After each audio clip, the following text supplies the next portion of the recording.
रही है कि कर्नाटक की सियासत से जुड़ी ये खबर, सूत्रों के हवाले से खबर है कि सिद्धरामैया कर्नाटक के नए मुख्यमंत्री हो सकते हैं। आला कमान से सिद्धरामैया के नाम पर मुहर लग चुकी है। कर्नाटक में नए सीएम के तौर पर सिद्धरामैया 18 तारीख यानी कल बेंगलुरु के कंतीरवा स्टेडियम में शपथ ले सकते हैं।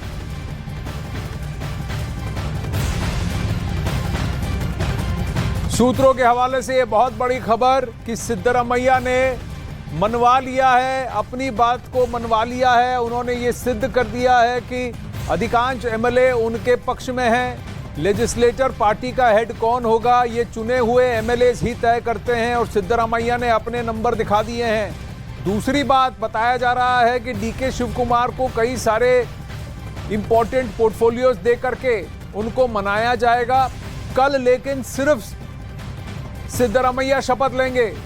इनका कैबिनेट कैसा होगा, उसका गठन कैसा होगा, किसको मंत्री बनाया जाएगा, किसको नहीं, इस पर अभी भी अटकलें लगी हैं। लेकिन फिलहाल ये बात, इस बात की पुष्टि हो चुकी है कि कर्नाटक के अगले मुख्यमंत्री सिद्धरामैया ही होंगे, लेकिन पूरे 5 साल की अवधि तक नहीं, पूरे टर्म के लिए नहीं, 2.5 साल के बाद उन्हें ये कमान डीके शिवकुमार को सौंपनी पड़ेगी, जिन्हें पावर मिनिस्ट्री और पानी के वाटर मिनिस्ट्री के साथ साथ डिप्टी चीफ मिनिस्टर का ओहदा भी मिलेगा।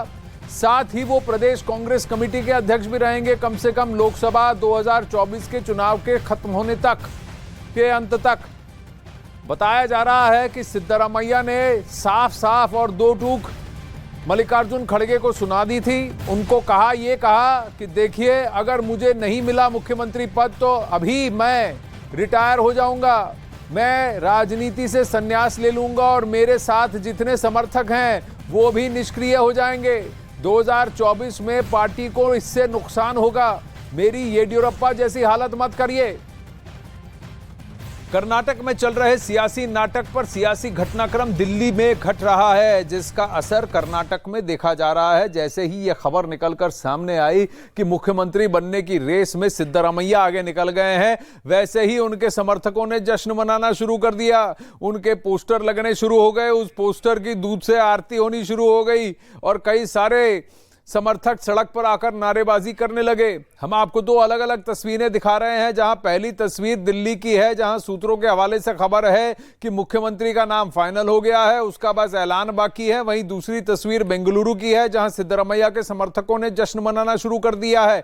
इससे पहले आज सुबह मल्लिकार्जुन खड़गे समेत केसी वेणुगोपाल, रणदीप सुरजेवाला सब डीके शिवकुमार और सिद्धरामैया से मिले। अरुण सिंह इस वक्त हमारे साथ लाइव हैं। अरुण सिंह, बताया जा रहा है कि सोनिया गांधी जी जो इस वक्त हिमाचल में हैं, उन्होंने भी फोन पर दोनों से बात की है, सिद्धरामैया और डीके शिवकुमार से।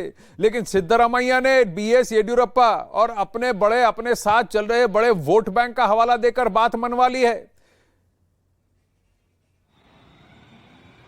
देखिए आनंद, अभी तो बैठक चल रही है डीके शिवकुमार और राहुल गांधी के बीच में। सोनिया गांधी की एंट्री होनी है और वो तय भी है, क्योंकि डीके शिवकुमार को अगर मुख्यमंत्री नहीं बनाया जाता है तो उनको मनाने की जिम्मेदारी सोनिया गांधी के पास ही होगी। ये बात सही है कि डीके शिवकुमार के मुकाबले सिद्धरामैया के पास ज्यादा समर्थन है, पार्टी की पसंद भी वो है 2024 के लोकसभा चुनाव को देखते हुए, ओबीसी वोट बैंक को देखते हुए, उनके प्रशासनिक अनुभव को देखते हुए। लेकिन डीके शिवकुमार जिस तरह से अड़े हैं इस बार, और वो चाहते हैं कि उनकी मेहनत का इनाम उनको मिलना चाहिए। जो समर्थक विधायकों की संख्या को लेकर के बातें कही जा रही है सिद्धा कैंप से, उसको डीके शिवकुमार नहीं मान रहे। उनका ये कहना है कि कोई 100 और 25 और 30 का अंतर नहीं है, कि 100 विधायक सिद्धरामैया के पास है और मेरे पास 30 ही है, ऐसा नहीं है। 10-5 विधायक आगे पीछे हो सकते हैं, लेकिन समर्थक विधायकों की संख्या सिद्धरामैया के पास कोई बहुत ज्यादा नहीं है। वो पहले भी एक बार मुख्यमंत्री बन चुके हैं, 13 साल वित्त मंत्री लगभग रह चुके हैं। तो अब मेरी बारी है, ये बात वो पुरजोर तरीके से और पूरे जिम्मेदारी से उठा रहे हैं। लेकिन दिक्कत यह है कि पार्टी को ऐसा लगता है कि जो एक अनुभवी चेहरा है उस पर ही एक बार और दांव लगाया जाए। और दूसरी मुश्किल जो है, जो डीके शिवकुमार के ऊपर करप्शन के केसेस हैं, ईडी की जांच चल रही है। केंद्रीय जांच एजेंसियां अगर किसी मुख्यमंत्री को कल को बुलाती हैं तो उसको बीजेपी मुद्दा बनाएगी, उनसे पूछताछ होती है तो मुद्दा बनेगा, हिरासत में ले जाते हैं तो मुद्दा बनेगा, और अगर गिरफ्तार हो जाते हैं तो बहुत ही बड़ा मुद्दा बनेगा। इन बातों को सिद्धरामैया का खेमा बता रहा है। इन बातों को अगर देखें तो ये सियासी दावपेच तो कांग्रेस अपने एडवांटेज में यूज कर सकती है कि ये सारी ईडी इसीलिए सक्रिय हो गई क्योंकि डीके शिवकुमार खतरा है, और पॉलिटिकली 2024 से पहले इसका फायदा फायदा उठाना कांग्रेस पार्टी भली भांति जानती है। लेकिन दूसरी बात यह है कि सिद्धरामैया ने क्या मल्लिकार्जुन खड़गे को दो टूक कह दिया कि अगर आपने मुझे मुख्यमंत्री नहीं बनाया तो मैं राजनीति से संन्यास ले लूंगा, और अगर मैंने संन्यास ले लिया तो मेरा हाल येडियुरप्पा जैसा ना करें, फिर कांग्रेस का क्या हाल होगा आप देख लीजिए। 2024 में मेरे पक्षदार और मेरी तरफ से जो वोट आने हैं वो नहीं आएंगे, इससे कांग्रेस को नुकसान होगा।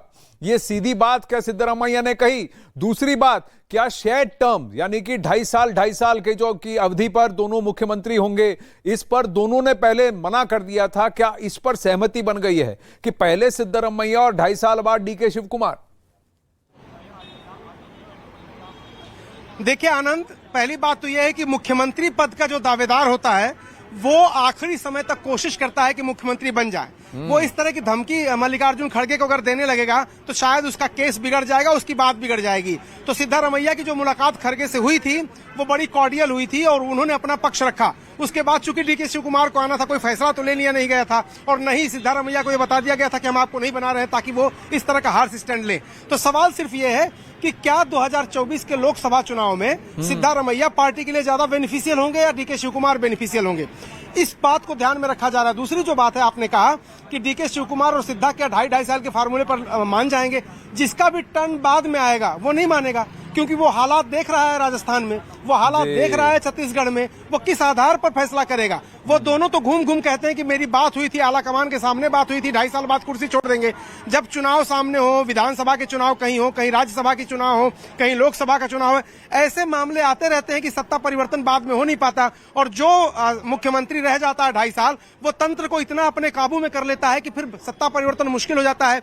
एक पार्टी के अंदर क्या दो पार्टियों की सरकार ज्वाइंट बनती है तो भी उत्तर प्रदेश का उदाहरण ले लीजिए, बहुत मुश्किल होता है ये। इसलिए बाद में जिसका टर्न आता है उसको मनाना मुश्किल है। लेकिन इसलिए मैं कह रहा हूं आपसे आनंद कि अगर सिद्धरामैया मुख्यमंत्री बनने की उनकी घोषणा की जाती है, जो कि लगभग तय है, तो उसकी सूरत एक ही होगी कि डीके शिव कुमार को सोनिया गांधी मनाए।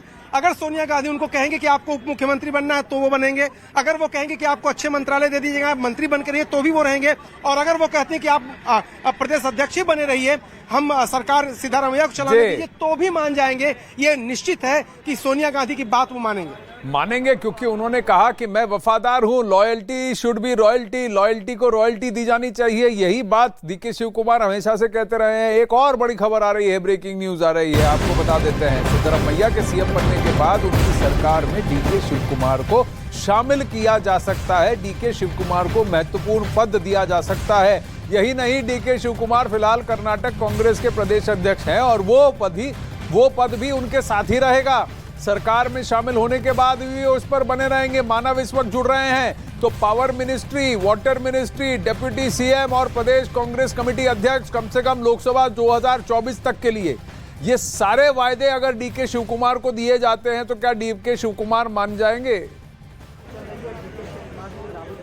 आनंद, देखिए पिछले एक हफ्ते का घटनाक्रम अगर आप देखेंगे तो जो कनकपुरा रॉक कहा जाता है डीके शिव कुमार को, वो सिर्फ कहा नहीं जाता है, उनके समर्थकों के हावभाव से देखने को मिलता है। डीके शिव कुमार के अगर आप हावभाव देखेंगे तो उसमें भी वो झलकता है। और डीके शिव कुमार जब मीडिया से बात कर रहे हैं तो उन्होंने लगातार एक बात स्पष्ट की है। देखिए, मीडिया में कई जगह खबर चल रही थी कि क्या राजस्थान के सचिन पायलट साबित हो सकते हैं कर्नाटक में डीके शिव कुमार, तो उन्होंने ये बात स्पष्ट कर दी कि उनका बगावत करने का कोई मूड नहीं है, पार्टी आलाकमान जैसा कहेगा वो करने को तैयार है। और अब खबर ये आ रही है कि जितने भी बड़े मंत्रालय हैं, बेशक कर्नाटक सरकार का चेहरा सिद्धरामैया को बनाया जाए, लेकिन कर्नाटक सरकार में जो बड़े मंत्रालय हैं वो डीके के पास रह सकते हैं, जिसमें कि गृह विभाग हो सकता है, फाइनेंस के साथ साथ इंडस्ट्री भी उनको दी जा सकती है। और कहीं ना कहीं अपनी दावेदारी लगातार रख रहे हैं। लेकिन उन्होंने एक बात साफ शुरुआत से कही है कि जैसा पार्टी कहेगी वे वैसा स्वीकारने को तैयार है जी। क्या लेकिन यही स्क्रिप्ट अगर आप देखें तो इतिहास के पन्नों को जरा सा अगर हम पृष्ठों को पूरा